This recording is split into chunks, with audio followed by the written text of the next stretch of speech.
ਇੱਕ ਹੋਰ ਨਵਾਂ ਹੱਲ ਕਰ ਦਈਏ ਤੁਹਾਡਾ। ਹਾਂਜੀ ਪਹਿਲਾਂ ਨਾ ਮੇਰਾ ਭਰਾ ਜਰਾ ਸਾਈਜ਼ ਚੈੱਕ ਕਰਾ ਕੋਲ ਦੀ ਆ ਕੇ। ਪ੍ਰੈਸ ਟੇਬਲ ਕਾਹਦਾ ਮੈਂ ਕਹਿੰਦਾ ਜਿਵੇਂ ਕਿਚਨ ਸੈੱਟ ਕਹਿ ਲਓ ਜਿੰਨੀ ਇਹ 'ਚ ਸਟਾਕ ਹੈ ਜੀ। ਆਹ ਦੇਖੋ ਇਹਦੀ ਸਪੇਸ ਬਹੁਤ ਸ਼ਾਨਦਾਰ ਰਹਿਣ ਵਾਲੀ ਹੈ। ਕੁਆਲਿਟੀ ਤੁਹਾਨੂੰ ਪਤਾ ਅਸੀਂ ਕੁਆਲਿਟੀ ਨਾਲ ਕੋਈ ਕੰਪਰੋਮਾਈਜ਼ ਨਹੀਂ ਕਰੀ। ਆਹ ਲਓ ਆਹ ਦੇਖ ਬਾਈ ਯਾਰ ਆਹ ਕੁਆਲਿਟੀ ਮਿਲੂਗੀ ਕਿਉਂਕਿ ਲਾਈਫ ਟਾਈਮ ਦੀ ਗਰੰਟੀ ਹੈ। ਆਹ ਲਓ ਜੀ ਲਾਈਫ ਟਾਈਮ ਦੀ ਗਰੰਟੀ। ਅਸੀਂ ਇਕੱਲੀ ਵੁਡਨ ਨਹੀਂ ਦਿੰਦੇ, ਆਹ ਚੀਜ਼ ਦੀ ਵੀ ਅਸੀਂ ਗ੍ਰਿਪਿੰਗ ਦੀ ਵੀ ਪੂਰੀ ਦਿੰਦੇ ਹਾਂ ਜੀ। ਆਹ ਲਓ ਜੀ ਆਹ ਚੀਜ਼ਾਂ ਮਿਲੂਗੀਆਂ ਸਾਡੇ ਕੋਲ। ਆਹ ਲਓ ਤੇ ਇੱਦਾਂ ਖੋਲ ਲਓ ਇਹਨੂੰ ਕੋਈ ਫਰਕ ਨਹੀਂ ਪੈਣਾ। ਇਹ 'ਚ ਤੁਹਾਨੂੰ ਕਲਰ ਸ਼ੇਡ ਆ ਚੈੱਕ ਕਰ ਸਕਦੇ ਹੋ। ਤੁਹਾਨੂੰ ਪਹਿਲਾਂ ਇੱਕ ਕਲਰ ਦਿਖਾ ਦਿੰਦੇ ਆ, ਉਹ ਤੋਂ ਬਾਅਦ ਮੇਰਾ ਭਰਾ ਯਾਰ ਇੱਕ ਵਾਰੀ ਉਧਰ ਲੈਣ ਵਾਲਾ ਕੈਮਰਾ ਮਾਰ ਯਾਰ। ਸਾਰੀ ਤਰ੍ਹਾਂ ਦੀ ਕੁਆਲਿਟੀ ਆ ਚੁੱਕੀ। ਸਾਈਜ਼ ਜਿਹੜਾ ਵੀ ਚਾਹੀਦਾ ਸਾਈਜ਼ ਪ੍ਰੋਪਰ ਅਵੇਲੇਬਲ ਹੈ।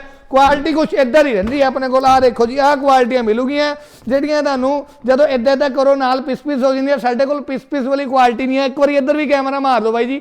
ਵੈਰਾਈਟੀ ਨਹੀਂ ਮੁੱਕਣ ਦੇਣੀ। ਮੈਂ ਕਹਿੰਦਾ ਨਾ ਵੀਡੀਓ ਭਾਵੇਂ 2 ਮਿੰਟ ਲੰਬੀ ਚੱਲ ਜੂਗੀ, ਵੈਰਾਈਟੀ ਨਹੀਂ ਮੁੱਕੇਗੀ। ਤੁਸੀਂ ਸਾਰਿਆਂ ਨੇ ਆਣਾ ਕਿੱਥੇ ਹੈ? ਤੁਸੀਂ ਆਣਾ ਜੀ Khalsa furniture house, Mahavir market, ਤੁਹਾਡੇ ਆਪਣੇ ਸ਼ਹਿਰ ਨੰਗਲ ਦੇ ਵਿੱਚ।